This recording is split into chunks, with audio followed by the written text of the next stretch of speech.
สวรรค์ที่ส่งรางวัลมาให้สบตา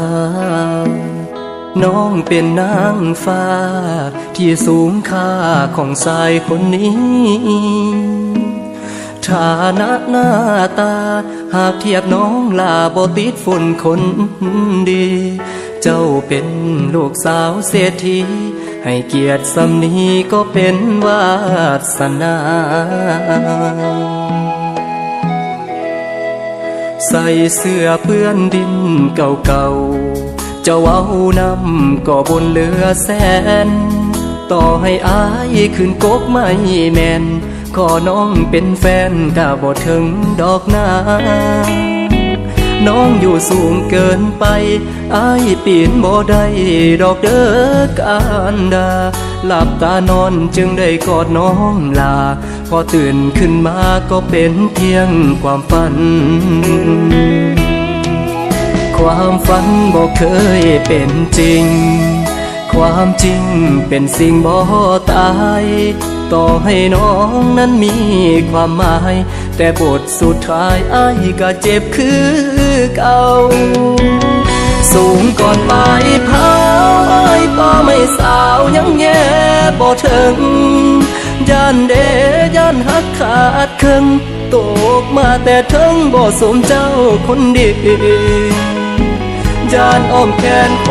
นจนสิพามองมนเปื้อนหอยลาคีอยากจะฝันให้ไกลกว่านี้ขอโทษอีหลีมันเป็นไปบ่ได้สากหักนิยายขาดตอนละครมันจบลงแล้วใส่กล้องสองยังบ่เห็นแววเข้าคิวต่อแถวบอกหัวใจไว้เกิดมาจนบ่ผิดแต่ผิดที่คิดไปหักเขาหมดใจเขียนใส่ฟ้าแล้วท่องขึ้นใจหากบ่เกิดศาสตร์ใหม่อย่าคิดไกลกว่านี้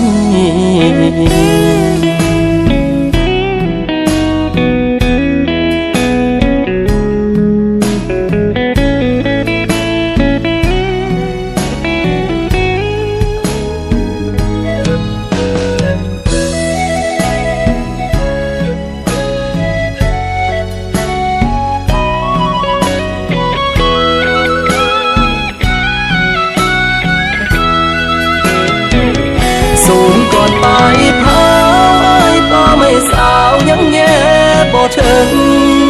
ย่านเดย่านหักขาดครึ่งตกมาแต่ถึงบ่สมเจ้าคนดีย่านอ้อมแขนคนจนสิพามองมนเปื้อนหอยลาคีอยากจะฝันให้ไกลกว่านี้ขอโทษอีหลีมันเป็นไปบ่ได้สากหักนิยายขาดตอนละครมันจบลงแล้วใส่กล้องสองยังบ่เห็นแววเข้าคิวต่อแถวบอกหัวใจไว้เกิดมาจนบ่ผิดแต่ผิดที่คิดไปหักเขาหมดใจเขียนใส่ฟ้าแล้วท่องขึ้นใจหากบ่เกิดศาสตร์ใหม่อย่าคิดไกลกว่านี้